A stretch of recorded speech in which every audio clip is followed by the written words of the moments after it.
Kasus hukum yang menjerat mantan Jaksa Agung Muda Tindak Pidana Khusus Febri Adriansyah diperkirakan akan memasuki babak baru. Setelah penetapan status tersangka, kini tim kuasa hukum Febri menyatakan akan menempuh upaya hukum melalui pra-peradilan. Langkah ini menjadi sinyal bahwa pertarungan hukum tidak hanya akan berlangsung di persidangan pokok perkara, tetapi juga dimulai dengan menguji keabsahan proses penyidikan. Selain pra-peradilan, perhatian publik juga akan tertuju pada perkembangan penyidikan utama, termasuk pendalaman alat bukti, pemeriksaan saksi, serta kemungkinan perkembangan perkara apabila ditemukan fakta hukum baru. Kini, publik menanti bagaimana seluruh proses hukum berjalan, serta putusan pengadilan yang nantinya akan menjadi penentu akhir dari kasus ini.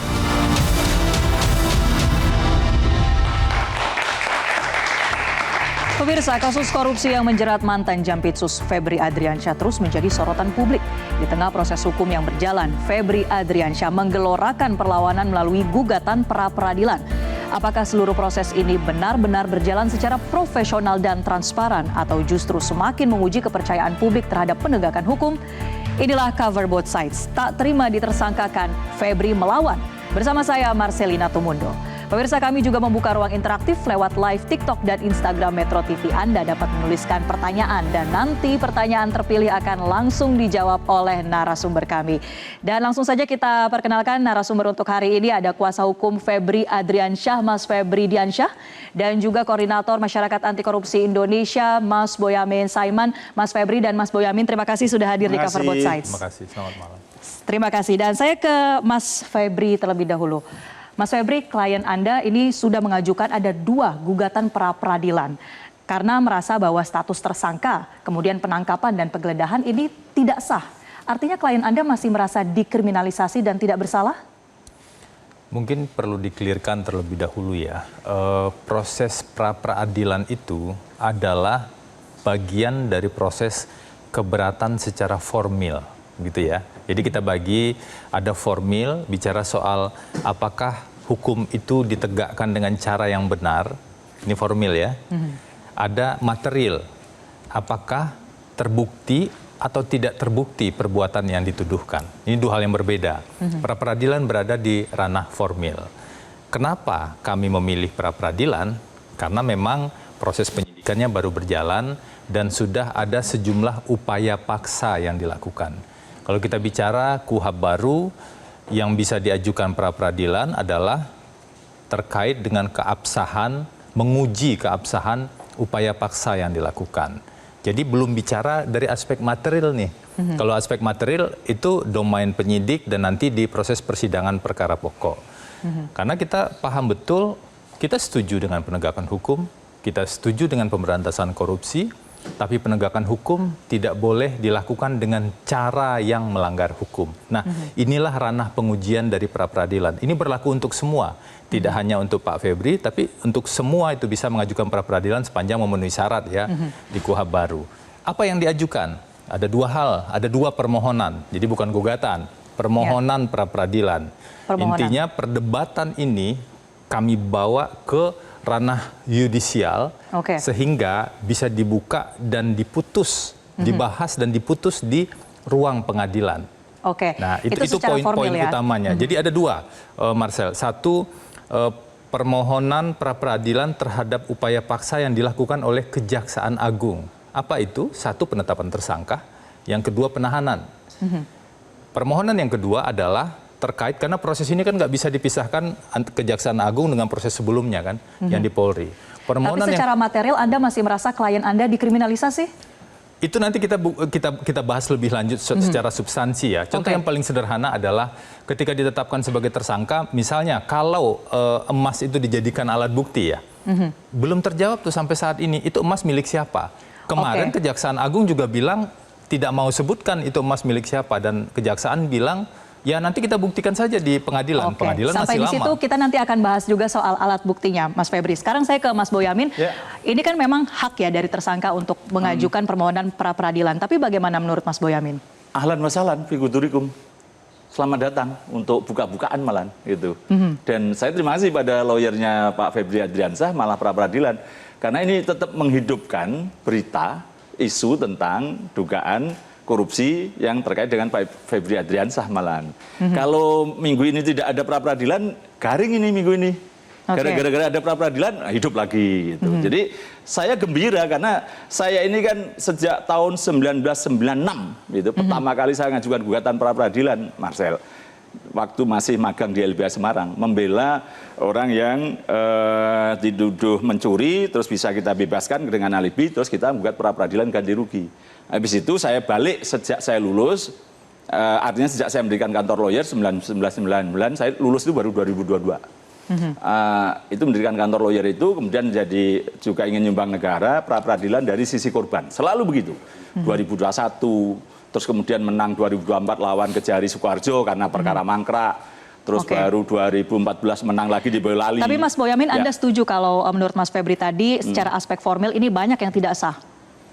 Ya itu kan silahkan aja versi. Kalau saya menurut saya udah cukup lebih dari sah, banyak hal yang memang sudah, kalau bicara formil kalau menurut saya sudah benar apa yang dilakukan oleh Kejaksaan Agung gitu, karena menerbitkan sprindik tersendiri. Terus kemudian memanggil sebagai saksi, terus memanggil sebagai saksi kedua, kemudian diperiksa sebagai saksi pagi, sore tersangka, malam ditahan. 2 alat bukti, nah itu perdebatannya. Kalau menurut saya juga sudah ada. Alat bukti itu kan ada terutama yang adalah saksi, terus kemudian dokumen, terus yang terutama dalam hal ini adalah bukti petunjuk. Jadi emas dan duit itu bukti petunjuk itu, uang karena barang bukti itu sebenarnya gitu loh. Jadi terus kemudian nanti ahli gitu. Jadi rangkaian kalau uang itu ada di sana di rumahnya Pak Febri, terus tadinya diakui sebagai rumahnya Pak Febri, kemudian diralat oleh Pak Hotman Paris katanya rumah neneknya diberikan pada cucunya gitu. Ya menurut saya itu malah semakin menunjukkan bahwa memang itu rumahnya Pak Febri.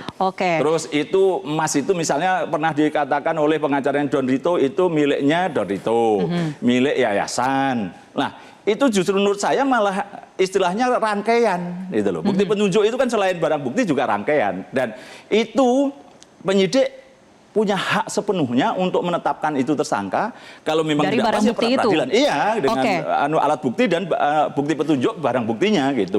Soal bukti petunjuk tadi, Mas Febri bagaimana menjelaskan bukti yang begitu besar 74 kg emas dan juga ratusan miliar uang yang ditemukan di properti milik tersangka FA?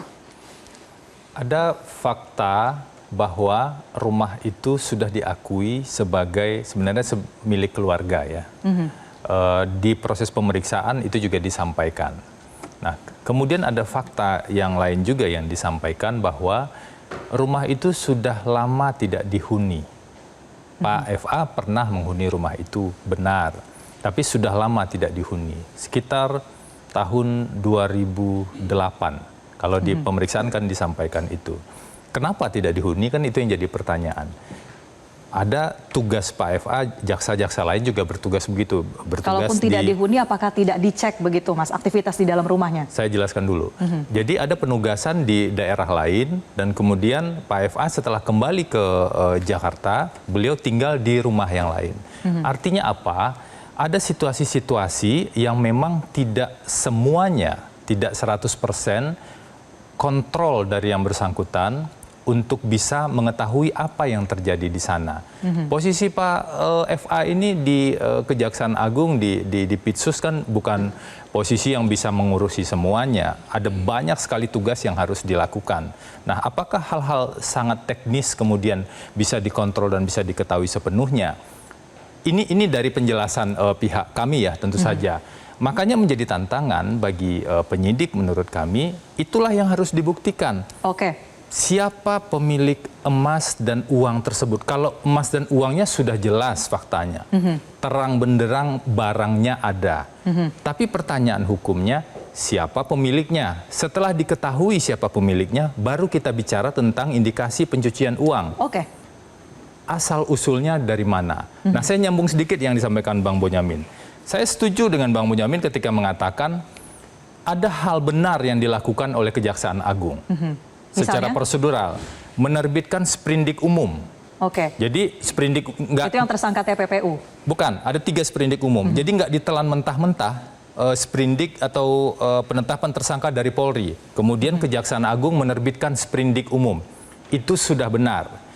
Tapi kalau kita lihat sprindiknya, Bang Bonyamin mungkin belum lihat sprindiknya. Oke, Mas Febri, kita akan tahan dulu pembahasan soal sprindik nanti di segmen berikutnya, tapi saya lempar dulu ke Mas Boyamin nih. Tadi katanya tidak bisa 100% mengontrol, kira-kira alasan itu bisa diterima nggak, Mas? Ya, itu rumahnya beliau, gitu loh. Kalau disewakan kepada siapa? Mana perjanjian sewanya? Bayar pajak nggak? Bayar sewanya segala macam. Saya aja sewa kantor yang hanya kelas murah-murahnya aja ada dan dipotong pajak. Istri saya di Solo punya toko kecil aja, ya juga dipotong pajak gitu loh, sewanya gitu. Jadi banyak hal yang kemudian menurut saya malah menunjukkan suatu kebingungan untuk menutupi ini bahwa ini rumahnya Pak Febri akhirnya diakui. Kalau itu barang titipan, siapa yang menitipkan? Justru pra-peradilan ini saya berharap nanti Febri Diansyah loh ya, lawyernya, akan justru membuka terang di sana malahan gitu. Jangan dilempar kepada penyidik dari siapa atau mana gitu. Karena Pak Febri Adriansyah waktu pertama kali jumpa pers mengatakan, itu ada yang punya, ada kegiatannya. Justru saya ingin itu dibuka oleh Pak Febri Adriansyah ini, siapa pemiliknya, apa kegiatannya. Misalnya, duit atau uang itu hasil dagang apa, atau menang lotre, atau mohon maaf menang judi, enggak lah kalau tapi itu kan lebih aspek material ya, Mas Yata. Nah, kalau menurut Anda pra peradilan ini jadi selain untuk menggugat formilnya, apakah ini untuk mengulur waktu? Oh, enggak lah, jangan digitukan, karena saya ini sebenarnya dalam KUHAP kemarin menginginkan adanya hakim pengawas. Karena apa? Biar semua orang menikmati pra peradilan.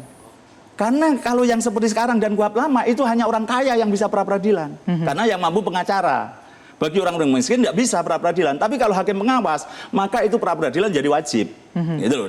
Kalau dari saya, dari sisi korban, udah 300 lebih lah kalau pra-peradilan itu. Sampai terakhir menang pra-peradilan lawan KPK, misalnya pra-peradilan Senturi misalnya gitu. Meskipun sekarang KPK belum menindaklanjuti Senturi.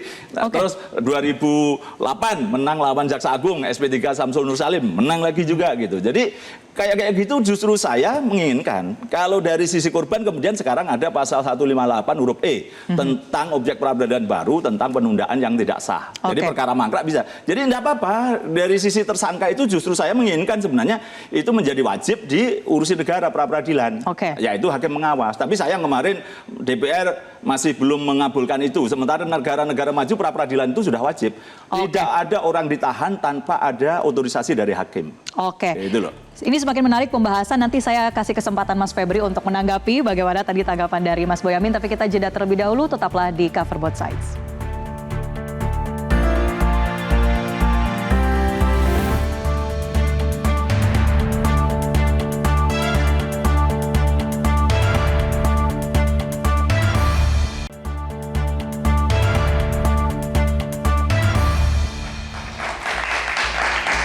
Anda kembali bersama kami di Cover Both Sides. Pemirsa, kita putarkan terlebih dahulu pernyataan dari ex-Jampitsus Febri Adriansyah soal barang bukti berikut ini.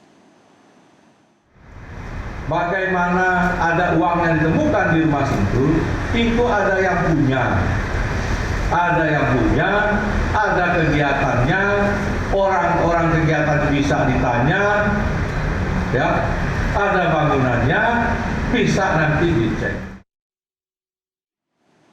Saya langsung ke Mas Febri. Ini satu aja dulu, bahwa dalam ini saya baca dalam kitab hukum perdata itu dikatakan di sana bahasa Belandanya agak susah, bezit grade common title, kedudukan menguasai suatu benda bergerak berlaku sebagai alas hak yang sempurna. Gitu. Jadi ini hukumnya begitu, kita bicara hukum teorinya, dasarnya begitu, bahwa suatu benda bergerak, mobil aja. Ditahan dulu Mas Boyamin, kita dengarkan dulu dari Mas Febri, ini soal barang bukti tadi ya, katanya ada yang punya dan juga ada aktivitasnya, jadi siapa yang punya Mas Febri? Apakah ini terkait orang-orang besar? Itulah yang harus dijawab oleh Kejaksaan Agung. Kenapa? Karena beban pembuktian itu bukan pada orang yang dituduh. Beban pembuktian itu adalah pada pihak yang menuduh. Dalam hal ini ketika Kejaksaan Agung menersangkakan, misalnya dengan salah satu alat buktinya adalah emas dan sejumlah uang itu, maka kewajiban penyidik untuk membuktikan siapa pemiliknya. Asumsi-asumsi umum, asumsi-asumsi yang tidak kuat dasarnya, hanya berdasarkan logika semata, tidak akan pernah relevan dalam digunakan dalam proses pembuktian pidana, kecuali ada bukti-bukti yang kuat. Itu yang pertama. Yang kedua, saya ingin kembali lagi, karena kita bicara soal pra-peradilan. penegakan hukum itu harus dilakukan sesuai dengan hukum, tidak boleh melanggar hukum. Contoh dalam perkara ini, tadi saya sebut ada 3 sprindik ya. Kejaksaan Agung itu hanya menerapkan tersangka pada perkara dugaan tindak pidana pencucian uang. Tidak pernah menerapkan tersangka, terutama untuk Pak FA ini ya konteksnya, dalam tindak pidana asalnya.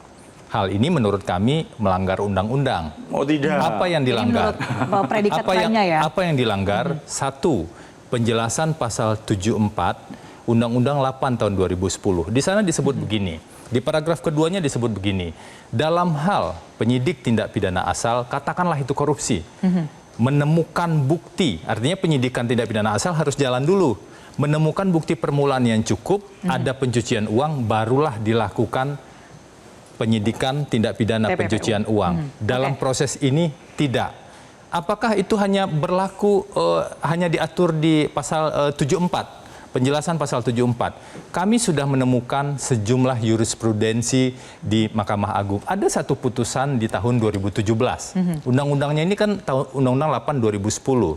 Ada satu putusan di tahun 2017, putusan Mahkamah Agung di tingkat pertama, ini kasus TPPU ya, pencucian uang. Di tingkat pertama, dia dihukum bersalah.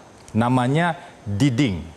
Di tingkat kedua, di PT, dia dihukum bersalah, terbukti melakukan pencucian uang. Di tingkat Mahkamah Agung, dia divonis bebas. Hakimnya adalah orang yang sangat kita kenal integritasnya itu Pak Artijo Alkostar. Apa yang menyebabkan si Diding ini divonis bebas? Ini pencucian uang karena tindak pidana asalnya tidak didakwakan. Nah, yang jadi soal di sini adalah hanya tindak pidana pencucian uang yang diproses, tindak pidana asalnya tidak ditersangkakan dan tidak jelas mana Tapi tindak Diding pidana tadi asalnya. diputus bersalah dalam silakan, korupsi Mas yang lain Boyamin. nggak? Tidak ada. Ada. Oke, Mas Boyamin mendengar tadi masih dipersoalkan predikat krimnya atau asal-usul kriminalnya. Nah, ini bagaimana menurut Mas Boyamin? Saya membawa 2 putusan besar ini karena saya mengendorse dua-duanya. Ini bahkan pelapornya. Di Tegal tahun 2013, begitu. Ini dakwaannya 3 dakwaan ya dakwaan pencucian uang semua. Dan kemudian dinyatakan terbukti yang di dakwaan pertama yang berkaitan pasal 3 Undang-Undang Pencucian Uang. Saya tidak pengen nyebut namanya orangnya, tapi nomor perkara 37 Pitsus 2013 Pengadilan Negeri Tegal di sebuah bank. Saya pelapornya ini yang mewakili perusahaan banknya. Dan itu semata-mata sejak awal didakwa dengan pasal pencucian uang, pasal 3, pasal 4, pasal 5. Kemudian di putusan dinyatakan bersalah melakukan pencucian uang berdasarkan pasal 3, yaitu yang hanya menerima mentransfer. Kalau pasal 4 kan yang paling berat, itu menyembunyikan segala macam. Kalau pasal 5 pasif. Nah, yang terbaru, kalau bicara baru ini adalah terkait dengan Firman Hertanto. Ini terkait dengan judi online. Baru aja tahun 2025 ini diputus bebas, tapi di putusan kasasi dia diputus bersalah di pasal 5-nya. Gitu. Pencucian uang juga gitu. Jadi poin Anda ini tidak ada masalahnya kalau kemudian langsung ditetapkan tersangka TPPU. Ya karena di putusan Mahkamah Konstitusi pun juga mengatakan boleh duluan lanjut atau boleh bahkan dalam pengertian praktek ini murni bahwa predikat krimnya hanya menjadi sejarahnya. Bahwa ini dulu membobol bank dengan pinjaman sekian, padahal jaminannya hanya kecil. Terus dianggap kemudian ternyata fiktif terus macet. Jadi seakan-akan kayak ceritanya. Tapi kemudian bahwa dapat uangnya kemudian dicuci. Nah, yang judi online juga gitu. Dan Bahasim Asifi tahun 2010 juga gitu. Kita kembali membahas soal korupsinya hanya yang 1 miliar. Yang 60 miliar sebagai pencucian uang. Berdiri di Pak Didi Setio Handono, saya dulu waktu itu masih bisa diskusi. Tapi orangnya beliau hakim yang di mana saya tidak tahu lagi. Kalau dulu tahun-tahun 2010 itu masih bisa diskusi. Kalau sekarang kan nggak bisa. Itu tadi soal sprindik ya, bagaimana sudah terlihat adanya perbedaan pandangan antara kedua narasumber. Nah, sekarang kalau kita kembali ke pernyataan Febri Adriansyah tadi soal barang bukti. Menurut Mas Boyamin, apakah untuk nantinya bisa melindungi dirinya, FA ini akan berani untuk membongkar orang-orang yang terkait dengan barang bukti tersebut atau pernyataan tadi cuma bluffing, Mas? Ya, semoga yang pertama lah, buka-bukaan. Buka-bukaan ya. Uang itu dari mana kalau memang nyampe ke rumahnya. Terus apa dugaan-dugaan yang bahasa saya itu urusan hukum yang dibengkokkan. Karena ada satu urusan yang menurut versi saya mendengar loh dari berita itu, dari rangkaian ada yang juga menyampaikan dari Ronald Lobloy dari Kosmak itu mengatakan bahwa dugaan pemerasan itu ada terhadap TK melalui F, terus kemudian berkaitan dengan si putih, terus nyampe gitu. Nah, itu menurut versi penyidik bisa jadi itu dianggap duduk gitu loh. Ya jadi nanti bisa diuji aja itu akan bebas. terbongkar orang-orang besar yang memang mempunyai barang bukti emas dan juga uang miliaran itu, Mas? Iya, saya berharap begitu sebenarnya. Mudah-mudahan dulu saya tidak nyebut orang juga, ada tadinya jadi public enemy karena dianggap macam-macam lah, cicak buaya segala macam. Tapi kemudian ketika bongkar orang yang lebih besar, yang kecil aja, dia langsung jadi pahlawan gitu. Saya berharap Pak Febri bersedia untuk jadi pahlawan, membongkar yang lebih besar lagi gitu. Harapannya bersedia. Nah, kalau dari kuasa hukum seperti apa, Mas Febri? Apakah memang akan ada strategi seperti itu nanti? Itu silahkan Kejaksaan Agung saja ya yang membuktikan. Kewajiban pembuktian di pencucian uang itu memang ada pembuktian terbalik. Tetapi pembuktian terbalik itu ada syaratnya. Pembuktian terbalik itu di pencucian uang disebut pemilik membuktikan bahwa kekayaannya bukan dari hasil tindak pidana. Artinya apa? Dibuktikan dulu itu harta kekayaan milik siapa.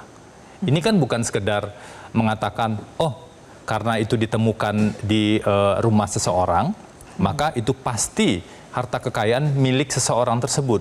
Kan tidak sesederhana itu, tidak selugu itulah untuk membuktikan secara hukum.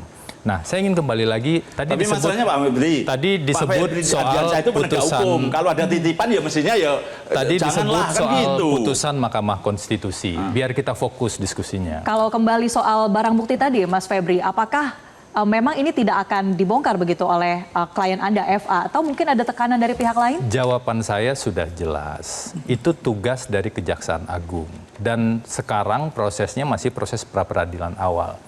Kami juga tidak begitu yakin ya penyidik punya bukti terkait dengan siapa pemilik emas dan uang tersebut. Tetapi biarkanlah, kita hormati penyidik bekerja karena ada penggeledahan-penggeledahan yang dilakukan. Biarkan penyidik bekerja. Fokus kami adalah kami ingin mengungkap ada pelanggaran-pelanggaran aturan, ada bolong-bolong dalam proses penanganan ini. Saya ingin kasih contoh itu begini. yang akan digugat di permohonan Tolong berikan saya kesempatan ya? dulu ngomong ya. Misalnya begini, dalam sebuah surat perintah penyidikan, ini kan dasar ya, surat perintah penyidikan itu untuk menangkap orang, untuk menggeledah, untuk menahan orang, menetapkan tersangka. Tapi bayangkan kalau surat perintah penyidikannya itu salah. Salahnya di mana? Kami sudah temukan itu secara signifikan. Bagian menimbangnya itu tindak pidana terkait dengan PLTU batubara. Menimbangnya ya. Tapi bagian perintahnya, tindak pidananya itu terkait dengan Krakatau Steel, kasus yang lain. Itu yang pertama. Dan itu ada 2 sprindik, 2 dari 3. Sprindik yang ketiga yang ingin saya katakan. Tadi disebut bahwa predicate crime-nya kasus Asabri, kan sering disebut seperti itu. Pertanyaannya, kasus Asabri ini diduga terjadi kapan? Kalau kita lihat penanganan perkara Asabri di Kejaksaan Agung itu terjadi di tahun 2021. Bagaimana dengan penetapan tersangkanya? Dia nggak sebut 2021, dia sebut 2018. Ada gap di sini. Nah, inilah wilayah yang gelap, wilayah yang abu-abu, yang seharusnya terjawab kalau predicate crime-nya jelas. Kenapa saya sebut predicate crime? Bunyi pasal 3 pencucian uang itu begini, menempatkan, mentransferkan harta kekayaan yang diduga hasil tindak pidana. Hasil tindak pidana apa? Kan harus jelas. Ada 25 jenis plus 1 tindak pidana asal di Undang-Undang Pencucian Uang. Yang mana? Katakanlah kalau korupsi, ada 30 jenis korupsi. Yang mana? Kalau sudah ditentukan jenis korupsi yang mana, perbuatannya apa? Kita berhukum ini kan tidak asal kemudian orang ditangkap, karena kemudian dihukum oleh publik, dia pasti bersalah. Tentu nggak begitu. Kita berhukum ini kan harus betul-betul diperhatikan hak-haknya, prosedurnya harus benar. Kalau prosedur penegakan hukum tidak benar, itu sama saja dengan main hakim sendiri. Nah, ini yang tentu saja secara bijak perlu kita lihat. Kejaksaan Agung juga punya tanggung jawab menjalankan fungsinya dengan benar. Anda bayangkan di salah satu sprindik itu waktu terjadinya peristiwa disebut tahun 2028. Ini tahun 2026. Bagaimana mungkin penulisan itu ya? Kalau 1 oke. Ya. Kalau 2, kalau 3, kami menemukan 9 bahkan lebih. Apakah itu penegakan hukum yang benar? Nah, isu itulah yang kami akan uji Kami juga nggak bilang kami pasti benar ya, tapi isu itulah yang mau kita bawa ke proses pra-peradilan. Kalau penegakan hukum substansinya, ya Kejaksaan Agung silakan jalan saja. Kami menghormati itu. Baik. Terima kasih penjelasannya Mas Febri. Nah sekarang Mas Boyamin, jadi sekarang fokusnya ada dua begitu ya, bagaimana dari proses penyidikannya dan juga penetapan tersangka ataupun dari kebenaran barang buktinya. Kalau menurut Anda pra-peradilan ini seberapa besar peluangnya nanti akan dikabulkan? Saya tidak bisa mendahului lah ya, gitu. Karena memang kadang-kadang ada yang dikabulkan dengan kondisi yang menurut saya itu harusnya tidak dikabulkan. Tapi ada juga yang sangat kuat yang harus dikabulkan, tapi tidak dikabulkan. Biasa di Pengadilan Jakarta Selatan saya mengetahui itu sering banyak begitu gitu. Nah, ya enggak apa-apa kita tunggu, kita ikuti dari proses itu. Misalnya saya kemarin mengajukan pra-peradilan untuk menyatakan tidak sahnya pemindahan dari polisi kepada jaksa. Terus kemudian itu niatnya apa? Supaya ini kalau memang jaksa mengambil ya silahkan lebih cepat gitu loh. Sebenarnya sebagai dorongan itu. Ketika ditahan ya sidang pertama saya cabut. Urgensinya sudah tidak ada. Nah saya sedang mempersiapkan pra-peradilan yang kedua kalau ini tidak dilakukan penggeledahan-penggeledahan. Saya kemarin sudah declare minggu kemarin. Ternyata kemarin mulai digeledah di tempat rumah yang pribadi Radio Dalam. Terus mungkin hari ini kalau tidak salah ada berita di Bandung. Saya punya tabungan beberapa lain di luar Jawa ada. Ya, nanti kalau itu tidak digeledah, saya buat pra-peradilan. Jadi penyidik itu nggak enaknya di situ. Sekarang bisa digugat dari tersangka pelaku, digugat dari korban. Saya wakili. Dan itu saya konsisten, tidak pernah berpindah jadi lawyernya kasus korupsi. Jadi saya karena sudah declare untuk menyatakan diri membela korban, public advokasi. Maka kemudian juga berikutnya, kalau ini tidak diproses yang secara benar, yang lainnya begitu, selain penggeledahan, nanti mungkin penetapan tersangka yang menurut saya layak.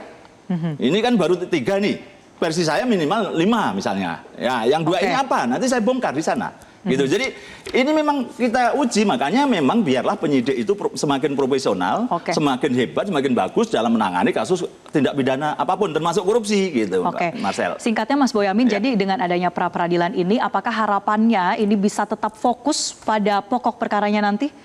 Oh ya enggak apa-apa. Pokok perkara tetap jalan. Justru ini kan saling melengkapi aja. Kalau memang nanti misalnya dalam kasus Setia Novanto dulu kan pra-peradilan KPK yang pertama kalah.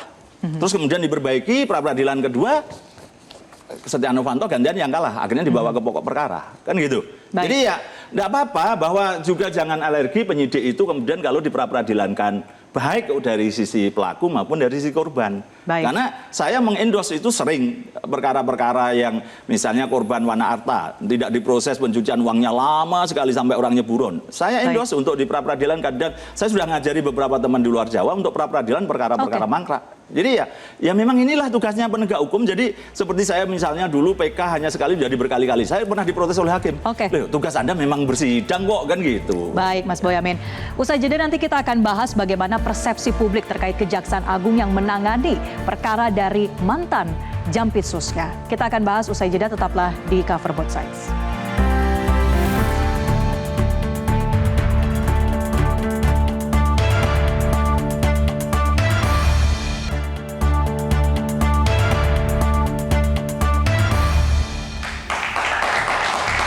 Anda kembali di Cover Both Sides, pemirsa. Kita putarkan terlebih dahulu bagaimana persepsi publik terkait dengan profesionalisme dari Kejaksaan Agung yang menangani perkara dari ex-Jampitsus. Berikut ini. Kalau kita sih sebenarnya sih kalau dibilang ada keraguan udah pasti, karena memang awal mulanya kan kasus ini kan dipegang oleh Pak Kepolisian Republik Indonesia, namun diambil alih oleh sama pihak Kejaksaan.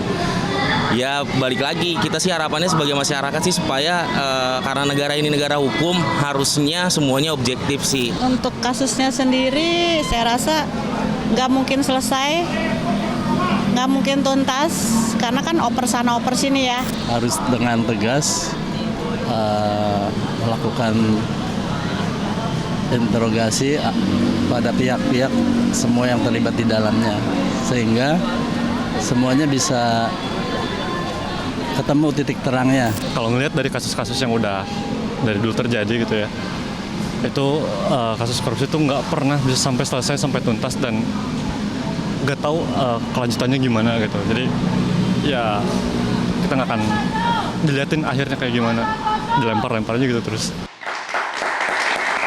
Saya ke Mas Boyamin. Mas Boyamin, dari berbagai pernyataan Anda ini nampaknya keraguannya sama begitu ya dengan publik.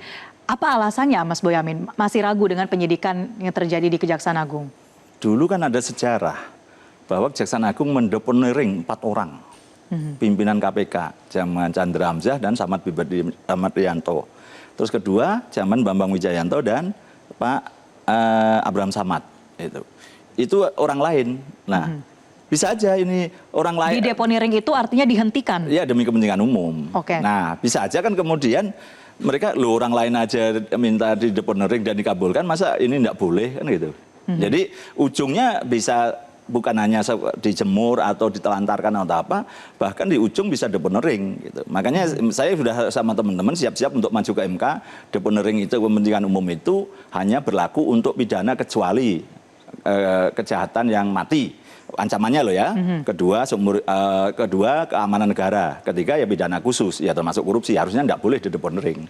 Tapi bisa aja itu deponering. Maka ya masyarakat ragu. Dan sebenarnya kan istilahnya di tangan Kejaksaan Agung ini kan istilah saya bukan jeruk makan jeruk lagi. Jeruk keprok dimakan jeruk Bali kan gitu.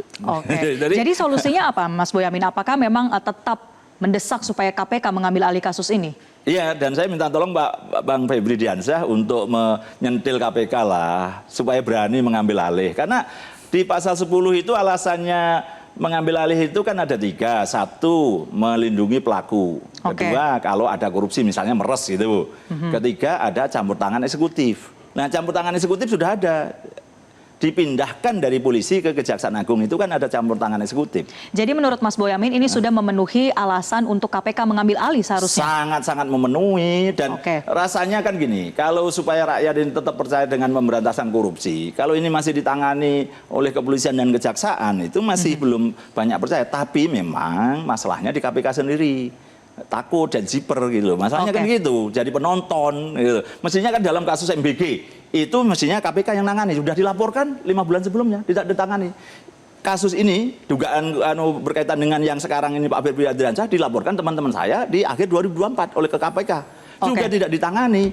Terus kemarin gelar perkara di Polda itu sudah dikasih papan nama segala macam di mejanya, kabur orangnya. Padahal 2 deputi itu ditugaskan dari oleh pimpinan KPK. Iya, gitu. Jadi ya saya tidak berharap, ya sudahlah. Akhirnya kalau ini nanti malah saya berharap dari pra peradilan Pak Febri Adriansyah ini melalui Pak Febri Diansyah, nanti ini kan 2 yang dilawan nih, jaksa dan polisi.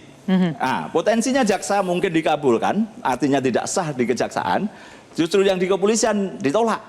Berarti penetapan tersangka oleh polisi dinyatakan sah. Berarti polisi yang bertugas nanti malahan. Nah, kalau dari itu nanti polisi juga sudah bisa jadi sudah tidak mau lagi nangani karena sudah pernah dipindahkan, mau tidak mau ke KPK.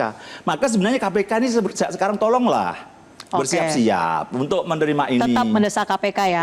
Nah, sekarang kita tanyakan ke Mas Febri. Mas Febri ini kan pernah bertugas juga ya menjadi insan KPK, juru bicara KPK. Kalau Mas Febri sendiri lebih nyaman kasus klien Anda ini ditangani KPK atau kejaksaan? Kami advokat ini kan bukan menangani perkara bukan soal nyaman atau tidak nyaman, tapi kami melihat hukumnya. Tentang siapa yang menangani itu biarkanlah para lembaga negara tersebut yang bicara dan mengambil keputusan. Saya pikir itu di luar domain saya. Saya ingin kembali ke isu substansial dari perkara ini, yaitu terkait dengan pentingnya predicate crime. Saya bacakan ya, ada satu putusan Mahkamah Konstitusi nomor 90 tahun 2015 di halaman 113. Ini tegas sekali disebutkan. Ini sekaligus sebagai edukasi publik ya. Disebutkan di sini, sedangkan tindak pidana asal atau predicate crime merupakan tindak pidana yang menghasilkan uang atau harta kekayaan yang kemudian dilakukan proses pencucian. Artinya harus ada dulu tindak pidana asalnya, baru kemudian hasilnya dicuci. Oleh karena itu, tidaklah mungkin ada TPPU tanpa adanya tindak pidana asal terlebih dahulu. MK clear banget dan konsisten di beberapa putusan mengatakan demikian. Bahkan ditegaskan begini, sebagai follow up crime, menurut Mahkamah untuk melakukan penyidikan, penuntutan, dan pemeriksaan dalam perkara TPPU, tetap harus didahului dengan adanya tindak pidana asal. Ini MK bilang begini. Pasal 74 penjelasannya bilang penyidikan tindak pidana asal dulu, ketemu bukti, baru pencucian uang. Yang terjadi bagaimana? Di 3 sprindik itu yang terjadi, di 1 sprindik disebutkan dugaan tindak pidana korupsi Krakatau Steel misalnya, anak perusahaan Krakatau Steel dan pencucian uang. Di 1 sprindik langsung korupsi dan pencucian uang. kapan melakukan penyidikannya, kapan melakukan proses pencarian bukti awalnya, gitu. Itulah yang dilanggar secara prinsip dalam surat perintah penyidikan yang diterbitkan oleh institusi penegak hukum ini. Pertanyaannya, kalau sprindiknya tidak benar, kalau sprindiknya cacat hukum, kalau sprindiknya salah, jadi sah nggak upaya paksa yang dilakukan? Tentu saja tidak. Menurut kami itulah yang perlu dikoreksi dalam mekanisme pra-peradilan ini.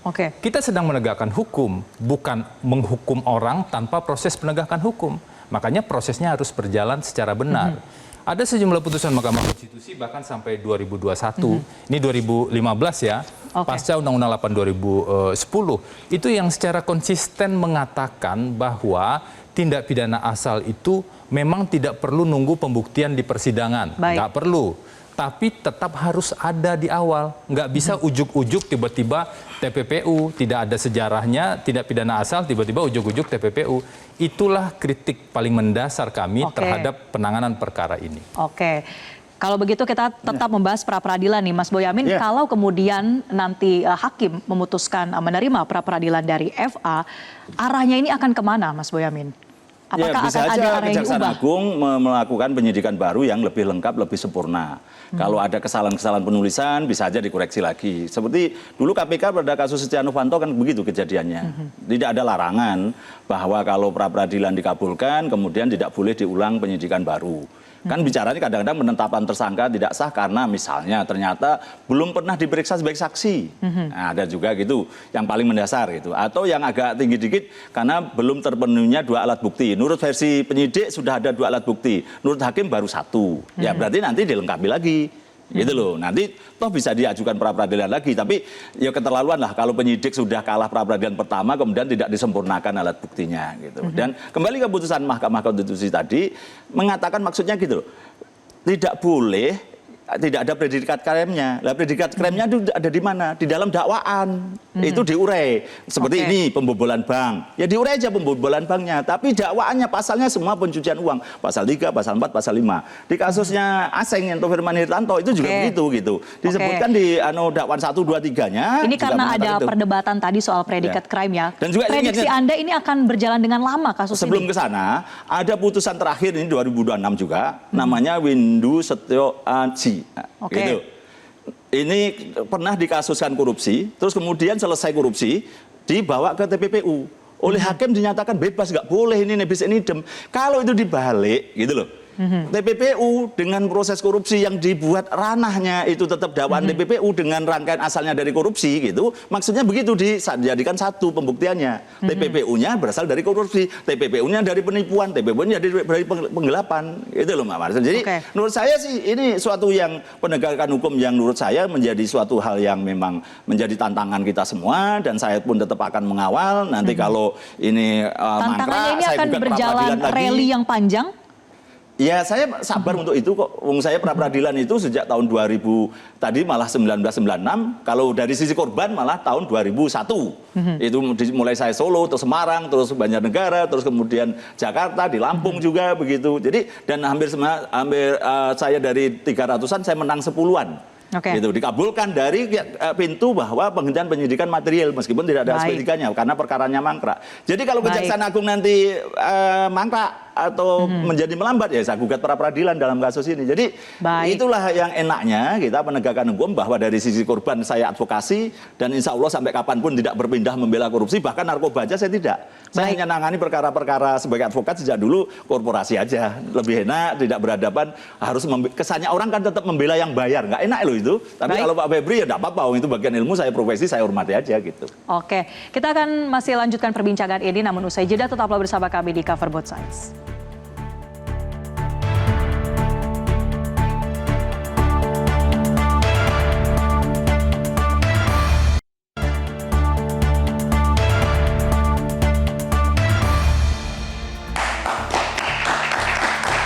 Anda kembali bersama kami di Cover Both Sides. Pemirsa, kita akan bacakan pertanyaan yang sudah masuk dari netizen Metro TV. Kita lihat di layar di belakang saya ini pertanyaan yang diajukan di salah satunya dari Gilang. Kalau memang pemberantasan korupsi benar-benar ingin ditegakkan, buktikan saja kasus Febri bisa tuntas.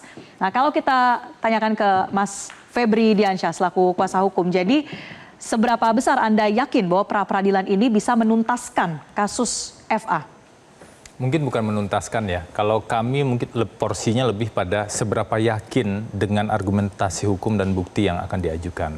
Kami sampaikan, kami yakin betul ada begitu banyak pelanggaran hukum acara yang terjadi dalam proses penanganan perkara ini.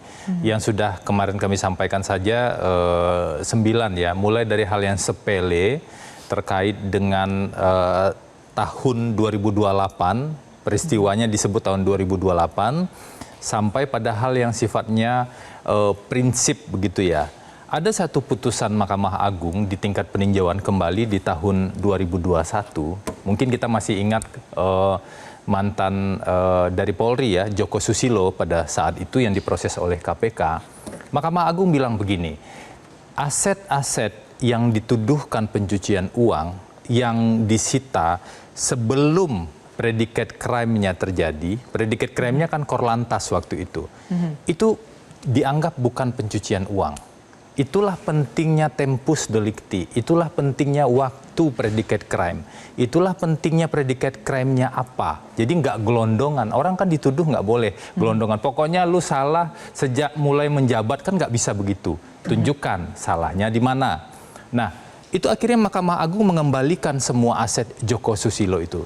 Kalau serius dalam penanganan perkara, itu tentu jangan sampai terjadi. Pertanyaannya kembali ke soal emas. Pertanyaan sederhana, mungkin Kejaksaan Agung belum bisa jawab sekarang. Yang tadi ditanya siapa pemiliknya dan itu asal-usulnya dari mana. Pertanyaan sederhana, kalau itu dianggap sebagai hasil tindak pidana yang dilakukan kapan? Harus dibuktikan emas itu didapatkannya kapan. Uang itu, kalau uang mungkin bisa diketahui dari nomor seri karena waktu itu kan Polri kerjasama sama FBI. Mungkin bisa diketahui itu dari nomor seri. Tapi kapan sebenarnya uang itu diterima, itu menjadi penting sekali untuk menentukan apakah aset-aset ini itu dituduh pencucian uang sebelum predikat crime-nya ada atau setelah. Nah, karena itulah kalau mau fair, kalau mau terang, kalau mau tuntas, clearkan dulu ini aset punya siapa, asal usulnya dari mana, didapatkan kapan, baru kita bicara tentang siapa yang harus bertanggung jawab secara pidana untuk aset-aset yang disita itu. Itu baru prosesnya fair. Nah, sekarang ini semua kan gelap gulita. Proses substansinya gelap gulita, samar-samar. Formilnya, hukum acaranya bisa disebut banyak bolongnya, banyak sekali yang tidak terpenuhi di sana. Lalu penegakan hukum seperti apa yang kita harapkan di sini? Kami tidak menyimpulkan di awal ya, tapi kami ingin membawa ini pada forum yang lebih terhormat di proses peradilan yang namanya pra-peradilan di ruang persidangan. Begitu. Baik, Mas Boyamin, Anda sependapat bahwa kalau ingin terang seterang-terangnya ini harus jelas dulu soal barang bukti tadi. Jangan sampai aku jadi kesannya membela kejaksaan loh ya. Ini nanti jadi jubirnya kejaksaan gitu kan. Saya pun juga menghajar kejaksaan dalam posisi apapun kasus termasuk ini gitu kan. Kalau saya kemarin anggap lemot, kok nggak geledah-geledah, mau saya gugat nih. Nah, akhirnya baru geledah. Bicara kembali ke emas itu. Setahu saya yang dipublikasikan kepolisian itu emas yang tanpa label. Dan itu murni, semurni-murninya. Bentuknya kan tidak presisi. Kalau boleh saya pegang itu, saya pijit-pijit itu mesti agak berubah bentuk itu. Saking murninya gitu. Tapi saya kembali kepada Pak Febri Adriansyah. Sebagai penegak hukum, boleh nggak menyimpan barang yang tidak jelas asal-usulnya? Kan mengkhawatirkan ini. Dan bisa jadi fitnah. Saya diajari betul oleh Pak Antasari Azhar almarhum begitu, menghindari banyak fitnah. Misalnya tidak bersedia makan di restoran. Ketika saya bawa ke Mahkamah Konstitusi. Kan begitu mestinya. Tidak sembarangan menerima titipan barang, apalagi diduga emas ilegal bisa jadi. Karena tidak ada labelnya, tidak ada siapa produsen, kalau macam, bisa aja ini diduga emas ilegal yang barang-barang gelap. Kenapa dia menerima titipan sebagai penegak hukum? Kenapa rumahnya boleh dijadikan penitipan itu? Menurut saya ini suatu yang menurut saya ceroboh justru Pak Febri Diansyah. Kedua, berkaitan dengan juga uang gitu. Menerima penitipan. Nah, di pencucian uang juga ada pasal 3 loh. Pasal 5. Itu pasif namanya gitu. Pencucian uang pasif gitu. pasif. Kalau di KUHP kita, di KUHP kita juga ada dulu pasal 55 ayat 1 huruf 1 tentang penyertaan, membantu, menadah, itu aja kena kok, gitu loh. Sekarang di pasal 20 kalau KUHP barunya gitu. Nah, ini menurut saya justru yang anomali bagi Pak Febri Adriansyah ketika membolehkan, tidak melarang rumahnya ada untuk menyimpan meskipun aset-aset rumah itu tersebut. dikontrak orang lah misalnya begitu. Itu orang sangat hati-hati, orang amam-amam aja jangan sampai rumahnya disewa untuk narkoba misalnya. Sangat teliti, dikasih CCTV segala macam. Lah Pak Febri Adriansyah penegak hukum loh, apalagi beliau disertasinya adalah tentang pencucian uang. Yang potensi jadi fitnah. Beliau ini bisa difitnah loh, kapanpun gitu bisa jadi gitu. Lah ini kok malah tidak dihindari. Ini menurut saya justru yang anomali dari Pak Febri Adriansyah, Mbak Marcel. Baik, Mas Febri silakan menanggapi dan juga mungkin bisa menjawab kesiapan untuk menghadapi pra peradilan. Saya tertarik tadi Bang Boyamin bilang emas ilegal. Bisa jadi emas dugaan ilegal. Lo ya? Iya, dugaan lah. Bisa jadi emas ilegal. Nah pertanyaannya, kalau itu emas ilegal misalnya begitu ya, dari pertambangan yang ilegal, misalnya begitu ya, saya ingin kasih contoh aja, begitu banyak kemungkinannya, apakah itu kejahatannya korupsi? Bisa jadi itu kejahatan asalnya adalah misalnya pertambangan ilegal atau jual beli emas ilegal. Kalau tindak pidana asalnya itu bukan tindak pidana korupsi, apa yang terjadi? Kejaksaan Agung tidak berwenang untuk menangani perkara ini. Itulah pentingnya bukti. Buktikan dulu itu emas benar hasil korupsi atau siapa yang melakukan korupsinya. Barulah barulah kita bisa bicara tentang siapa yang menyimpan, siapa yang menyuruh, siapa yang bersama-sama. Itu yang pertama. Yang kedua tadi Bang Mojamin bilang sangat anomali itu kalau Pak Febri Adriansyah membolehkan orang menyimpan barang berharga di rumah meskipun rumah itu tidak ia tinggali. Pertanyaannya, bagaimana kalau ternyata sebenarnya tidak ada pengetahuan dari Pak FA barang tersebut ada di sana? Boro-boro mengizinkan, boro-boro membolehkan. Kalau pengetahuannya saja tidak ada, maka semua asumsi tadi jadi gugur. Kenapa? Syarat dari pasal penyertaan itu, tadi disebut di KUHP lama pasal 55, KUHP baru itu pasal 20. Betul-betul harus ada double object, kesengajaan ganda. Satu kesengajaan saja susah dibuktikan. Apa itu? Mengetahui itu salah, masih dilakukan, mengetahui ada peristiwa penyimpanan, dan kemudian menghendaki. Satu saja susah, apalagi double object. Tapi penegak hukum kita kan punya kewenangan, punya pengetahuan. Mestinya mereka yang menggali ini. Jadi bukan dibebankan pada tersangka, begitu. Oke. Boleh menjelaskan sedikit, Mas? Kita berikan kesempatan singkat saja, Mas Boyamin. Ya, kalau emas itu nyampe, analisa saya itu pemberian. Pemberian itu bisa suap, bisa gratifikasi, bisa pemerasan, kan itu. Nanti tinggal dibuktikan oleh penegak hukum aja. Terus kemudian juga berkaitan dengan double kesalahan segala macam, turut serta segala macam. Bagi saya Pak Febri adalah teladan. Saya mengidolakan beliau sebelum tahun 2023 loh ya. Tapi ada peristiwa yang saya kemudian tidak mengidolakan. Gitu. Tinggal dibuktikan nanti di persidangan, tapi pastinya ada pra peradilan dulu. Kita nantikan hasilnya seperti apa. Terima kasih Mas Febri Adriansyah, kuasa hukum dari Febri Adriansyah, dan juga Mas Boyamin, koordinator Maki sudah bergabung di Cover Both Sides hari ini.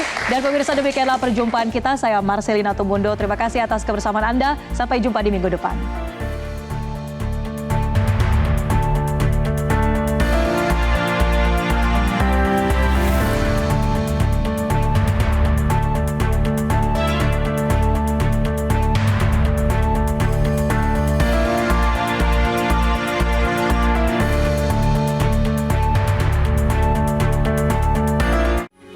Metro TV. Jelajahi cara baru mendapatkan informasi. Download Metro TV Extend sekarang.